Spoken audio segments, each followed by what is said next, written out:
Hello my dear teachers. मैं स्वागत करती हूँ आपका अपने यूट्यूब चैनल पर।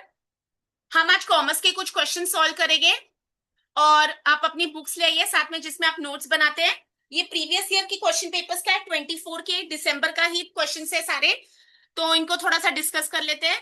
रिवीजन चालू होना चाहिए इस टाइम तक आपका। महाराष्ट्र सेट एग्जामिनेशन अगर आप दे रहे हैं 15 जून को, तो उसकी hall ticket admit card available है।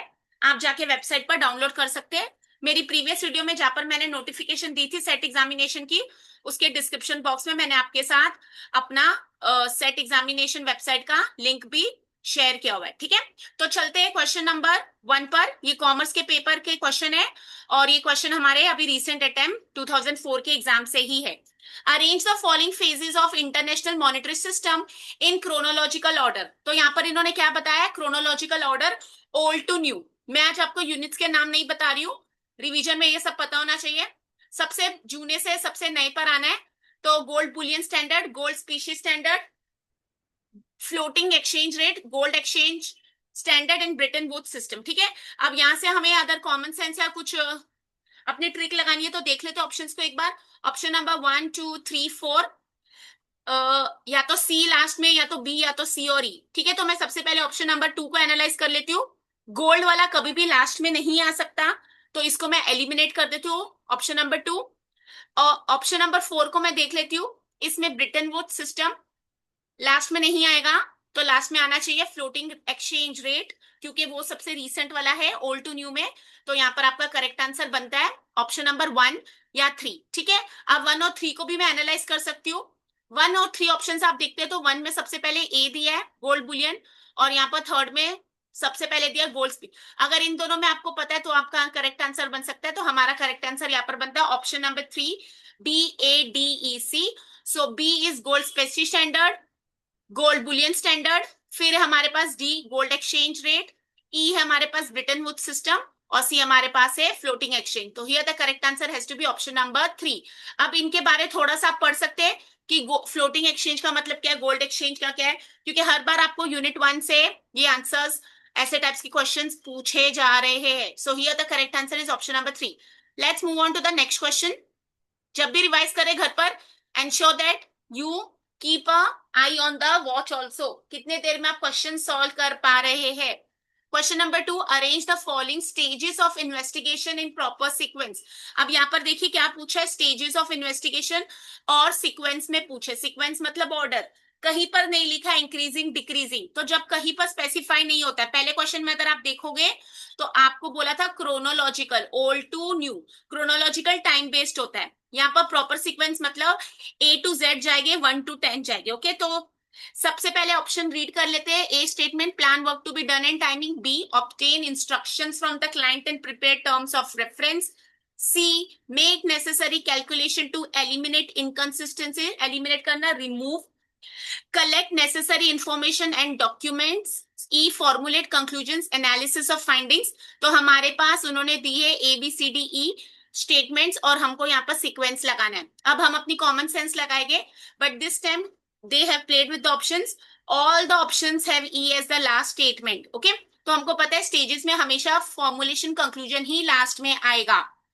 तो अब हमारी ये ट्रिक जब काम नहीं कर रही है, हम अपनी दूसरी ट्रिक या अपनी कॉमन सेंस लगा लेते हैं। अगर आप क्वेश्चन को पढ़ लेते हैं तो स्टेजेस पूछे, क्या प्लान पहले आएगा कि इंस्ट्रक्शंस पहले आएंगे। ठीक है, कैसे से हम इंस्ट्रक्शंस लेंगे पहले। तो यहाँ पर हमारा ये वाला आंसर करेक्ट बनना चाहिए, बी वाला। जहां पर बी पहले आता है तो ऑप्शन 3। तो सबसे पहले आप क्या करेंगे, obtain instructions from the client. फिर आप क्या करेंगे, plan work to be done in timing. D, collect necessary information and documents. C, make necessary calculation to eliminate the inconsistencies.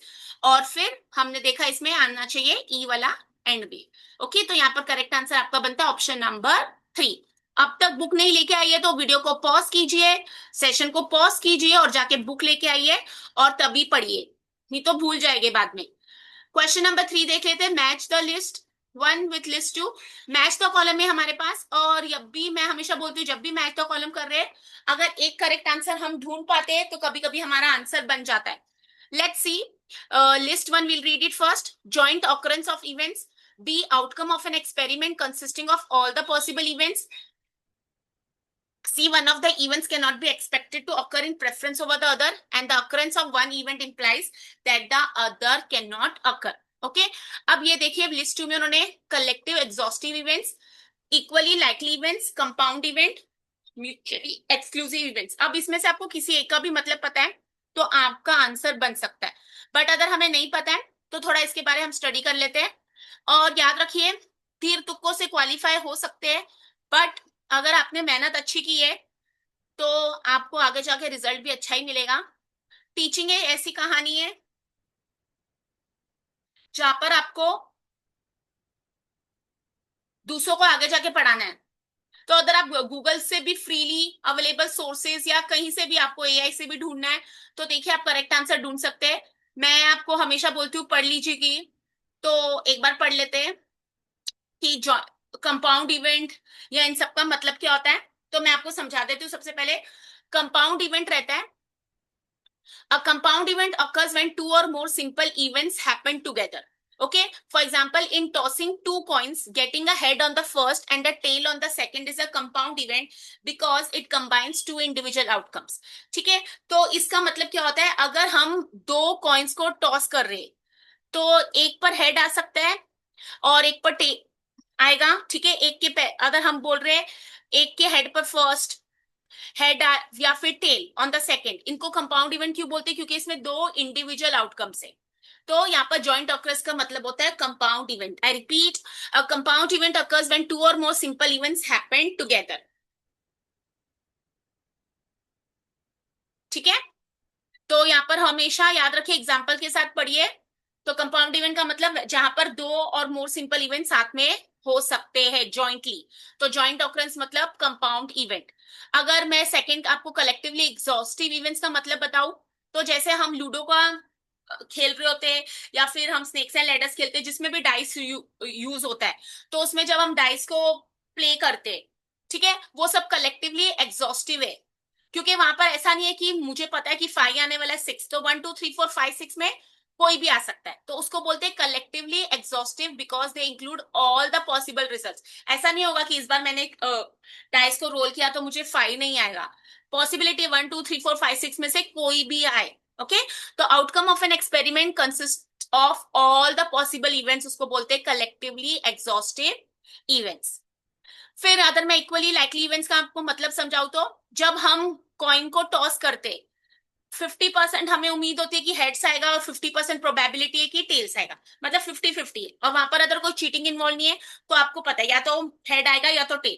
तो one of the events can not be expected to occur in preference over the other. तो equally likely, ये इसके भी इतने chances है और इसके भी इतने चांसेस है. Events are equally likely if each has the same probability of occurring. That means there is no reason to expect one to occur more than the other. Okay, फिर नेक्स्ट है mutually exclusive का मतलब हमेशा क्या होता है, याद रखिए कि या तो इस कैटेगरी में या तो इस कैटेगरी में. ओके, मतलब दोनों में आप फिट नहीं हो सकते. तो अगर वही डाइस का एग्जांपल मैं आपको दूं तो getting 3 and 5 at the same time is next to impossible. या तो 3 आएगा या तो 5 आएगा. तो mutually exclusive events can not occur at the same time. ठीक है, वो एक टाइम पर नहीं आ सकते.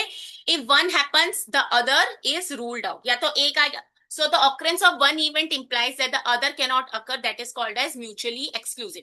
तो अब याद रखिए mutually exclusive का मतलब क्या होता है कि अगर एक होगा तो दूसरा नहीं होगा. मैं वापस बोल रही हूँ, इक्वली लाइकली इवेंट्स मतलब 50-50% चांस है या तो हेड आएगा या तो टेल्स आएगा. फिर मैंने आपको बताया कलेक्टिवली एग्जॉस्टिव मतलब जब हम डाइस टर्न करते फेंकते तो उसमें से हमें गारंटी है या तो 1 आ सकता है या तो 2 या तो 3 या तो 4 या तो 5 या तो 6, तो सबकी पॉसिबिलिटी आने की, तो उसको बोलते हैं कलेक्टिवली एग्जॉस्टिव. ओके, और फिर मैंने पहले बताया था कंपाउंड इवेंट जिसमें मैंने बताया था in tossing two coins getting a head on the first and the tail on the second is a compound event because it combines two individual outcomes. Okay, तो होप सो आपको clear है. तो अब हम चलते अपने क्वेश्चन के answer को ढूंढ लेते हैं और यहाँ पर पढ़ लेते एक बार. अब हमें म्यूचुअली एक्सक्लूसिव होता समझ आ गया या इक्वली लाइकली कंपाउंड, तो हम पॉज करके थोड़ा सा खुद पढ़ के आंसर ढूंढने की कोशिश कर सकते हैं. ओके, तो यहाँ पर हमारा करेक्ट आंसर बनना चाहिए ऑप्शन नंबर 1. तो देख लेते हैं. इसमें देखिए ए है 3 के साथ, तो जॉइंट अक्रंस ऑफ इवेंट्स मतलब it is a compound event, joint और कंपाउंड इसका हिंट था। Outcome of an experiment consisting of all possible events, तो ये कलेक्टिव एग्जॉस्टिव इवेंट्स है, तो C and B and one. C and two, one of the events can not be expected to occur in preference over the other, इसका मतलब equally likely events. और D, the occurrence of one event implies that the other, that is mutually exclusive। ठीक है, नाम से समझ आता था, तो अगर ए और 3 आप मैच कर पाते तो आप ढूंढ सकते थे आंसर ऑप्शन नंबर 1 और 3 में से। दोनों में डी और 4 दिए थे, तो आपको बी और सी भी ढूंढना था। तो here the correct answer is option number 1। अगर पहली बार ये कॉन्सेप्ट आज पढ़ा है तो बुक्स खोल के पढ़ लीजिए। प्रॉब्लम नहीं है कि हम पढ़ते नहीं है, प्रॉब्लम ये है कि हम सोचते इस बार आंसर राइट आ गया तो अगली बार तो देखा जाएगा। ऐसे नहीं करिए, कभी भी ऑप्शंस पढ़ के जाइए। ओके, चलिए। What is the time limit with which an information is to be provided regarding the life and liberty of a person under the RTI Act 2005? अब ये देखिए, RTI Act 2005 की हर बारी क्वेश्चन आता है, ठीक है, और ये बहुत इजी क्वेश्चन है इनफैक्ट ये तो इस बार। तो ये टाइम लिमिट पूछा है कि एक इन्फॉर्मेशन देनी होती है जब किसी की लाइफ और डेथ या लिबर्टी का मैटर का होता है, तो यहाँ पर correct answer option number 4, 48 hours. ठीक है, तो 48 आवर्स मतलब कितना हो गया, एक दिन में आपके पास है 24 आवर्स, तो अगली बार ये आपको डेज के हिसाब से भी पूछ सकते हैं। ओके, तो टाइम लिमिट पूछिए, इंफॉर्मेशन देनी होती है जिसके ऊपर आपने आरटीआई फाइल किया है, जब वो किसी के लाइफ और लिबर्टी के हिसाब से कोई डिसीजन लेना होता है, तो यहाँ पर correct answer is option number 4। अब कब 30 डेज, कब 60 डेज, कब 24 आवर्स और 48 है, तो ये आपको स्टडी करना है। ठीक है, एक मिनट में एक आंसर तो ढूंढ लिया, बट उसके पीछे का कॉन्सेप्ट हम कभी भी पढ़ते नहीं है। ओके, चलिए अब नेक्स्ट ऑप्शन देख लेते हैं। यहाँ पर हमारे पास लिस्ट 1 में इन्होंने ट्रेडर बताया और लिस्ट 2 में उसकी फंक्शन और एक्टिविटी बताई। ओके, तो यहाँ पर भी मैं हमेशा बोलती हूँ अदर कहीं पर हमारी कॉमन सेंस लग सकती है या एक के ऊपर हमारा आंसर बन सकता है, तो सबसे पहले आपको वो जरूर चेक कर लेना चाहिए। ए में दिया हेजर, बी स्पेक्यूलेटर, सी आर्बिट्रेजर, डी स्कैल्पर, और फिर यहाँ पर लिस्ट 2 में दिया buying and selling shares quickly, reducing investment risk, third taking increased risk willingly, and fourth taking advantage of the mismatch of the prices in two markets, मतलब एक में कम है एक में ज्यादा है। तो ये अगर आपको पता है तो करेक्ट आंसर आप बना सकते हैं। बट यहाँ पर फिर से देखिए 1 और 2 में उन्होंने ऑप्शन नंबर 4 डी और 4 को मैच किया है, और 3 और 4 में उन्होंने फिर से ऑप्शन नंबर 1 को मैच किया। ठीक है, तो कोई श्योर है तो पहले 1 मिनट हमेशा रीड करके पॉज करके उसको समझिए कि क्वेश्चन बोलना क्या चाहता है और हम उसका करेक्ट आंसर क्या बनाना चाहते हैं। ओके, अगर आपको करेक्ट आंसर आता है तो आप बता सकते हो।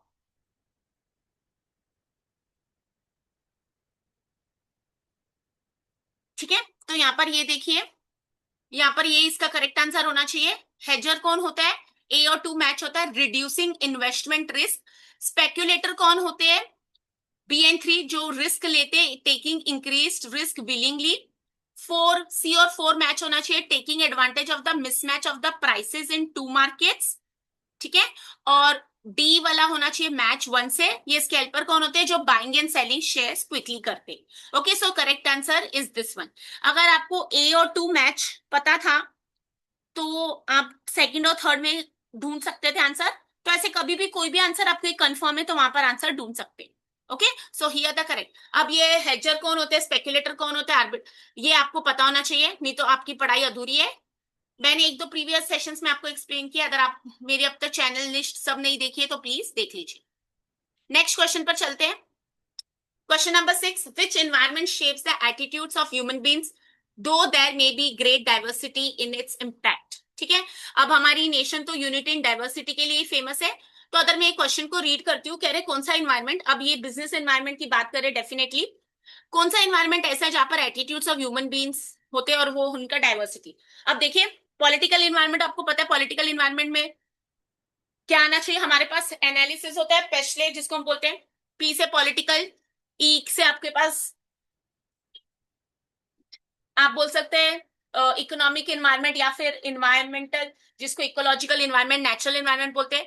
एस होता है हमारा सोशल कल्चर इन्वायरमेंट, टी हमारा होता है टेक्नोलॉजिकल इन्वायरमेंट, एल हमारा होता है लीगल इन्वायरमेंट। ठीक है, और ई वाला वापस से मैंने बोला इकोलॉजिकल इन्वायरमेंट। तो यहाँ पर कौन सा environment shapes attitudes of human beings, जब ह्यूमन बीइंग्स एटीट्यूड्स बोली दिया है तो करेक्ट आंसर ऑप्शन नंबर 3 ही बनना चाहिए। ओके। अब देखो उन्होंने लास्ट में स्टेटमेंट दिया डाइवर्सिटी इज इम्पैक्ट, तो इससे फर्क नहीं होना चाहिए। देखिए सोशियो कल्चर एनवायरनमेंट इंसानों से बनता है, हमारी सोसाइटी और कल्चर से।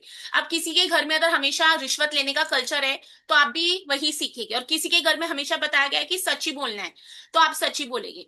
ओके, तो ये हमारा हर अलग अलग सोच होती है, अलग अलग एटीट्यूड्स, वैल्यूज, बिहेवियर, और उसके ऊपर बहुत सारा इम्पैक्ट भी पड़ता है।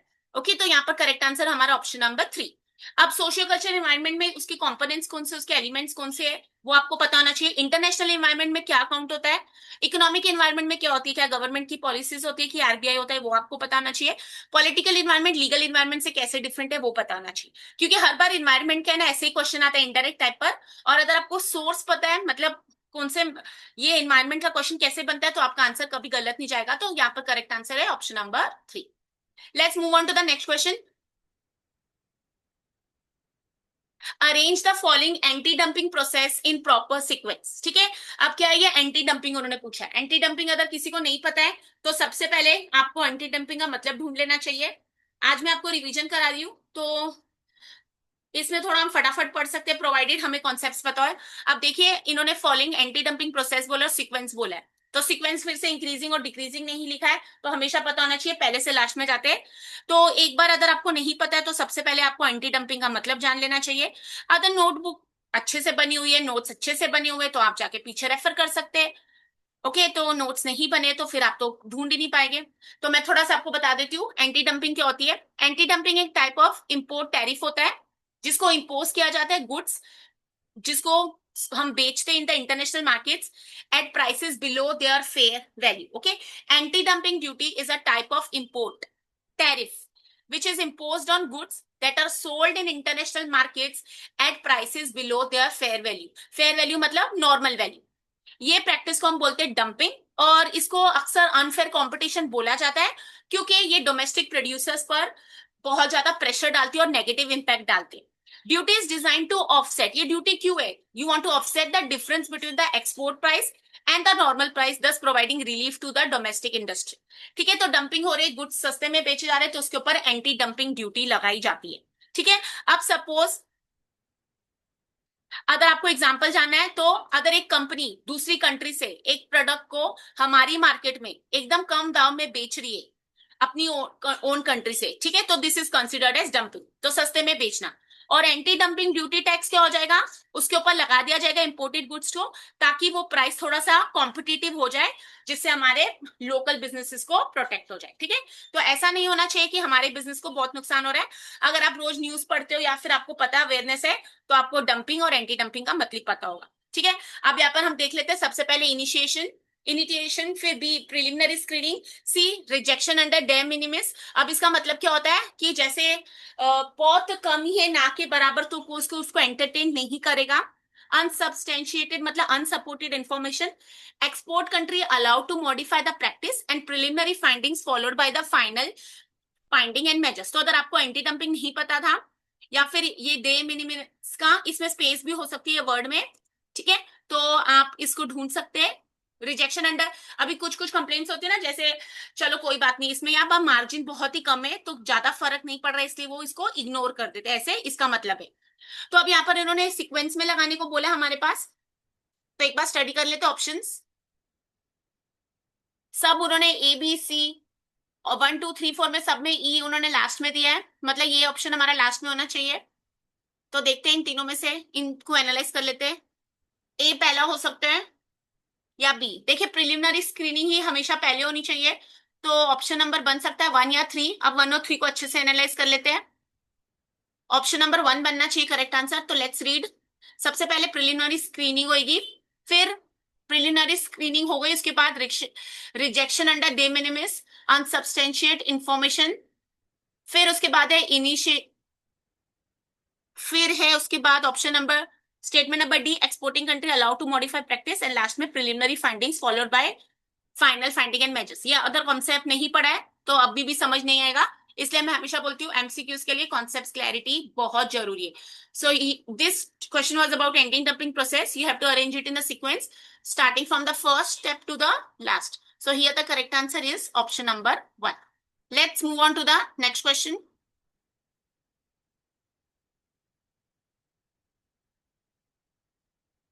विच of the following is the pre condition for applying chi square test? सबसे पहले याद रखिए, इसको अगर हिंदी और मराठी में हम सुनते हैं ना तो शायद उसको ची स्क्वायर ही पढ़ा जाता है, बट जब आप इंग्लिश में बोलते हैं तो उसको बोलते हैं काई स्क्वायर। ओके, जैसे स्काई होता है ना वैसे काई स्क्वायर। तो हम इसको गलत ना पढ़े, हम अक्सर इसको ची स्क्वायर पढ़ लेते हैं। तो ये sky square. Which of the following the pre condition, तो कौन सी पहले की कंडीशन है, मतलब काई स्क्वायर लगाना है तो उसके पहले कौन सी चीजें ध्यान में रखनी है? Data should not be presented in percentage or ratio form. The sample should consist of at least 100 observations. The sample should not be drawn randomly and all the individual observations in a sample should not be independent. अगर किसी को इसका correct answer पता है तो आप मुझे बता सकते हो, या तो एक मिनट पॉज कर लीजिए और इसको आंसर ढूंढ के सोचिए।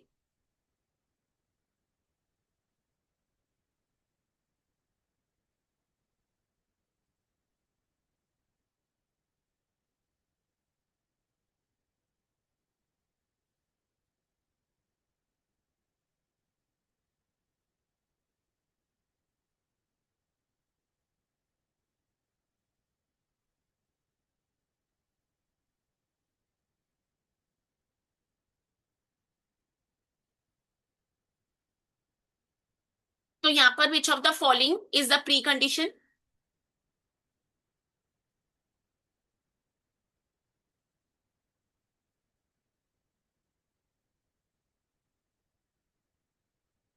ये सब मैं आपको होमवर्क के लिए क्वेश्चन दे रही हूँ, बहुत इजी है।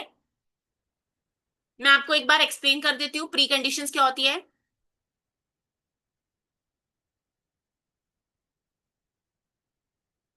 Okay, yes, correct answer is option number 1। मुझे करेक्ट आंसर मिल गया है। मैं एक्सप्लेन कर देती हूँ। बोला data should not be presented in percentage or ratio form, तो देखिए यहाँ पर नॉट लिखा था, वो ध्यान से पढ़ना होता है, क्योंकि अगर ये नहीं पढ़ा तो आंसर रॉन्ग हो सकता है। तो डेटा को हमेशा परसेंटेज और रेशियो फॉर्म में नहीं होता कॉय स्क्वायर में, वहां पर डेटा हमेशा कैटेगोरिकल फॉर्म में होता है। ठीक है, जिसको हम ग्रुप कर सकते हैं। जैसे मैं आपको बोलूँ टी और कॉफी। ओके, तो टी एक ग्रुप हो गया, कॉफी एक ग्रुप हो गया। डेटा मस्ट बी कैटेगोरिकल और simple random sampling. Data should be collected through simple random sampling, ये सेकंड प्री कंडीशन हो सकती है, ताकि इससे इक्वल चांस मिले सबको सेलेक्ट होने का। एक्सपेक्टेड फ्रीक्वेंसी हमेशा यहाँ पर होती है, बोलते हैं एटलीस्ट 5 होनी चाहिए। Expected frequency for each cell in the contingency table must be at least 5। Independence of observation होना चाहिए, मतलब एक outcome of one observation should not influence the outcome of another event. Chi square test को हम test of independence भी बोलते हैं। The data must meet the requirements and the categorical variables must represent two और more categories, और इसको हम test of goodness of fit भी बोलते हैं। To determine if the observe distribution of a single categorical variable fits a hypothesis distribution. ये अगर मैंने बोल दिया और आपको समझ नहीं आया, इसका मतलब आपकी पढ़ाई अब तक अधूरी है। तो आप इसके कंडीशंस देख लीजिए। What is test of independence, what is test of goodness of fit, independence of observation क्या होता है, एक्सपेक्टेड फ्रीक्वेंसी कितनी होनी चाहिए, सिंपल रैंडम सैम्पलिंग क्यों यूज करना चाहिए, और डेटा पहला वाला ऑप्शन यहाँ पर है। तो data should not be presented in percentage or ratio form, it should be countable or group. The distribution of data which has a long left tail is known as positively skewed, negatively skewed, symmetrical distribution और mesocotic। तो यहां पर है, उन्होंने बोला which has a long tail। ठीक है, distribution of data अब आपको पता होना चाहिए। स्क्यूनेस और कर्टोसिस क्या होते हैं? अगर आपको नहीं पता है तो आपकी पढ़ाई अब तक अधूरी है। मैं आपको डरा नहीं रही हूँ, मैं आपको बताना चाहती हूँ कि आपको पढ़ के क्वालिफाई होना बहुत जरूरी है। तो जो टॉपिक्स हमें नहीं आते तो एग्जाम में क्या करेगी? अब ये मैंने डायरेक्टली क्वेश्चंस लिए तो सीक्वेंस ऐसे ही, ऐसे नहीं कि सारे इजी क्वेश्चंस पहले मिल जाएंगे। तो हमें देखना होता है कि कौन सा क्वेश्चन हम पहले अटेम्प्ट करें एग्जाम में। ठीक है, तो यहाँ पर करेक्ट आंसर आपका बनता है option number 2, negatively skewed distribution. A data distribution with a long left tail, उसको बोलते ही लेफ्ट स्क्यूड डिस्ट्रीब्यूशन है, और नेगेटिवली स्क्यूड इसका मतलब होता है tail of the distribution stretches to the negative, मतलब left side of the data. अब ये लेफ्ट और right side of the data के अगर यही नहीं पता है तो आंसर नहीं मार्क कर पाएंगे। ओके, इतना याद रखेंगे। और फिर लेफ्ट स्क्यूड का मतलब याद रखना है, इसका मतलब ये जो इन्होंने पूछा है ना लॉन्ग, वो इसका मतलब था, तो ये मतलब किसका है? नेगेटिवली। अब पॉजिटिवली स्क्यूड क्या होता है, सिमेट्रिकल क्या होता है, ये हमको पता होना चाहिए, नहीं तो फिर right skewed, right left skewed हमें आंसर पता ही नहीं मिलेगी। नेक्स्ट क्वेश्चन देख लेते हैं। Which of the following section of Companies Act 2013 deals with amalgamation, absorption and reconstruction? देखिए यहाँ पर उन्होंने सेक्शन नंबर रॉन्ग दिए थे, तो ये एनटीए ने क्वेश्चन को ड्रॉप कर दिया था। ड्रॉप कर दिया था मतलब आपको मार्क्स दे दिए थे सबको और क्वेश्चन ही डिलीट हो गया था, सबको 2 मार्क्स मिल गए थे। याद रखिए, कभी भी आपको लगता है कि क्वेश्चन रॉन्ग है, उसको अटेम्प्ट करके आइए, क्योंकि अगर आपने अटेम्प्ट किया होगा तो आपको उसके मार्क्स मिल जाते हैं। और उसके लिए सोचने मत बैठ जाए कि इन्होंने क्वेश्चन रॉन्ग दिया, अपना टाइम वेस्ट कर लीजिए। एक तो आज मैंने आपके साथ 10 क्वेश्चंस कर दिए और रिवीजन है ये, तो I was a little quick, but ensure that it is not always तीर तुक्का, रट्टे मार के नहीं जा सकते, तो समझ के जाइए, आंसर रॉन्ग नहीं आएगा। एप्लीकेशन बेस्ड होता है आजकल क्वेश्चंस, तो थोड़ा दिमाग लगाना भी जरूरी। ओके, अगर आपको ये पसंद आई है मेरी वीडियो, तो अपने कॉमर्स वाले फ्रेंड्स के साथ जरूर शेयर कीजिए। इसमें कुछ क्वेश्चन जो स्टैटिस्टिक्स के थे वो आपको काम आएंगे, आपके पेपर 1 के लिए भी है। ठीक है, फिर हम मिलते हैं नेक्स्ट सेशन में। Till then, take care, keep studying, all the best, God bless you.